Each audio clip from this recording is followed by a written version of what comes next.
মই আপোনালোকক স্বাগতম জনাইছো। দৰ্শকসকল, আজি মই আপোনালোকৰ ওচৰলৈ অসমৰ লগতে দেশ বিদেশৰ বিভিন্ন ধৰণৰ খবৰ লৈ আহিছো।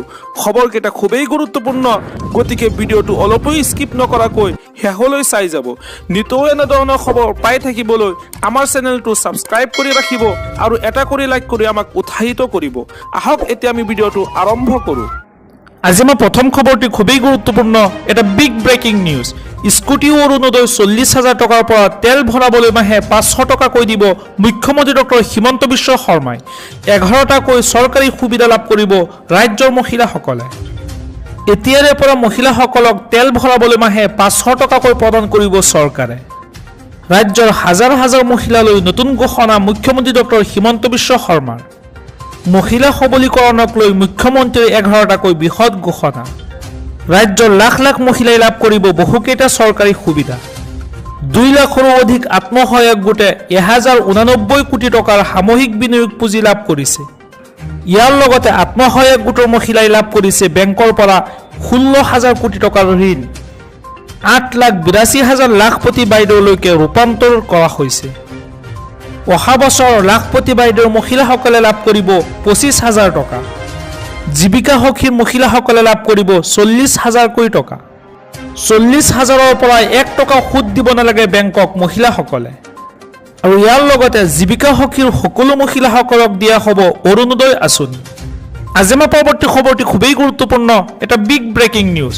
অৰুণোদয়ৰ পৰা নাম কৰ্তন হোৱা প্ৰতিগৰাকী মহিলাই লাভ কৰিব অৰুণোদয় আঁচনি। মুখ্যমন্ত্ৰীৰ ডাঙৰ ঘোষণা, DC অফিচলৈ নোযোৱাকৈ লাভ কৰিব এই ধনৰাশি। হয় দৰ্শকসকল, অৰুণোদয়ৰ পৰা নাম কৰ্তন হোৱা প্ৰতিগৰাকী মহিলাসকলক দিয়া হ'ব অৰুণোদয় আঁচনি। প্ৰপত্ৰ পূৰণ কৰি পোনপটীয়াকৈ ASLRMত পঠিয়াই দিলেই লাভ কৰিব অৰুণোদয়ৰ ধন। ৰাজ্যৰ প্ৰতিগৰাকী জীৱিকা সখীয়ে লাভ কৰিব অৰুণোদয় আঁচনি।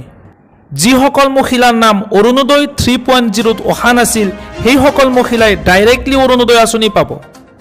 মহিলাসকলে অৰুণোদয় আঁচনিৰ বাবে যাব নালাগে কোনো ধৰণৰ DC অফিচলৈ, আৰু ইয়াৰ বাবে কাকো খাতিৰো কৰিব নালাগে। ৰাজ্যৰ প্ৰতিজন দুখীয়া মহিলাসকলে পোনপটীয়াকৈ লাভ কৰিব এই অৰুণোদয় আঁচনি। প্ৰতি মাহে 1250 টকাকৈ প্ৰতিগৰাকী মহিলাই পাই থাকিব। গেছ কিনিলে আৰু 250 টকা লাভ কৰিব। মহিলা উদ্যমিতা আঁচনি 15,000 টকা পাবই।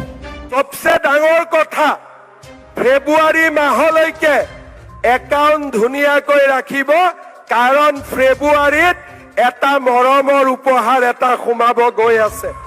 আপোনালোকক মই 2টা অৰুণোদয় আঁচনিৰ বিষয়ে ক'ব খুজিছো।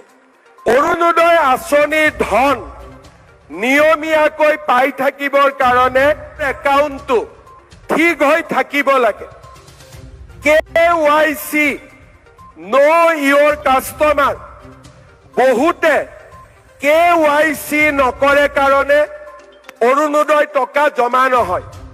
চৰকাৰে দি দিয়ে, টকাটো মাজত পৰি থাকে, একাউণ্টলৈকে নাযায়।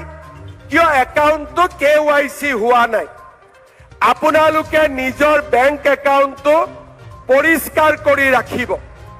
নিজৰ বেংক একাউণ্টটো যদি পৰিষ্কাৰ হৈ নাথাকে, তেতিয়াহ'লে অৰুণোদয় টকা আমি পঠালেও আপোনালোকৰ একাউণ্টত গৈ নাপায়গৈ। এইটো হ'ল 1 নম্বৰ। 2 নম্বৰ, অৰুণোদয় নামৰ বাবে আপোনালোকে যিটো মোবাইল নম্বৰ দিছে, সেই মোবাইল নম্বৰটো এক্টিভ কৰি ৰাখিব। কিবা কাৰণত যদি মোবাইলটো পৰিৱৰ্তন হয়, চৰকাৰক জনাব, তেতিয়া আমি নতুন নম্বৰটো আমাৰ লিষ্টত সোমাই ল'ম।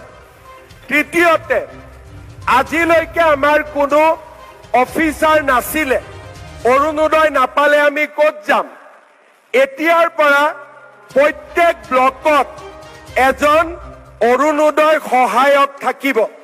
যদি মাহত টকা নাহে, ব্লকৰ অফিচত গৈ আপোনালোকে অভিযোগ কৰিব পাৰিব।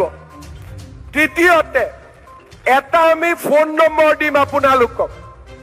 যদি ব্লকত যাবৰ কাৰণেতো কষ্ট হ'ব গাঁৱৰ পৰা, এই ফোন নম্বৰটোতো আপোনালোকে ফোন কৰি ক'ব পাৰিব যে মোৰ নাম অমুক, মই অৰুণোদয় পাই আছিলো, যোৱা মাহত অৰুণোদয় টকা সোমোৱা নাই, তেতিয়াহ'লে আমি লগে লগে এই অৰুণোদয় একাউণ্টটো চেক কৰি আপোনালোকক ঠিক কৰি দিম।